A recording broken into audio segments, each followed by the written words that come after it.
Yo, what's up guys? Gusto mo bang matutunan kung paano mapapasunod ang kahit sino gamit lang ang mind games?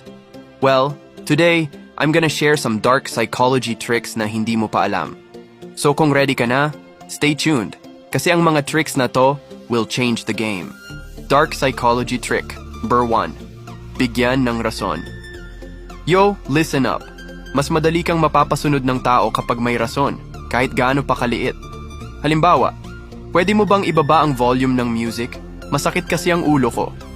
Simple, di ba? Pero bro, boom, magugulat ka. Nagiging mahirap para sa kanila magtanggi kasi binigyan mo sila ng dahilan. It's all about the mind games, pare. Dark psychology trick number 2, power of compliments. Compliments? Hindi lang yan pampatanggal hiya. It's a straight-up secret weapon. Sabihin mo lang, bro, ang galing mo talaga. Alam ko kaya mong gawin yan. Watch their reaction. I promise they're gonna wanna help you. Ang simple lang ng compliment pero big impact. Makes them feel like they need to do it kasi they wanna prove they're good. Dark psychology trick number 3, foot in the door technique. This one's slick. Hindi ka magmumukhang demanding pero makukuha mo pa rin yung gusto mo. Una, ask ka ng maliit na favor. Pwede ko bang gamitin yung charger mo? Pag pumayag, now you can hit them with the bigger request. Since they already said yes, mas madali kang mapapayag. It's like getting in the door, then boom, all in na. Dark psychology.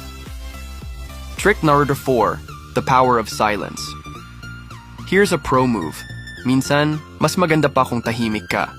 Kunyari may sinabi ka, then wait for a few seconds. Let it get awkward.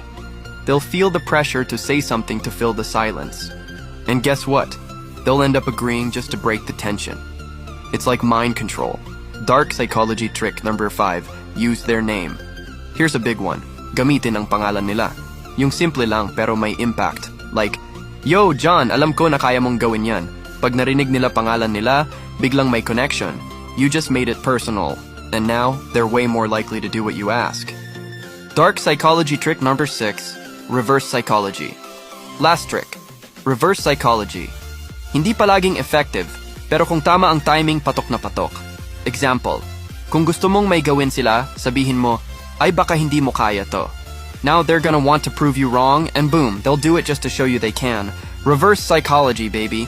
So, yun na guys. Gamitin nyo tong mga tricks na to, and trust me, makikita nyo na ang difference. Kung gusto nyo pa ng mga ganitong tips, don't forget to like, follow, and share this video. May mas marami pa akong dark psychology tricks na ipapakita sa inyo. Keep it locked, and as always, stay sharp.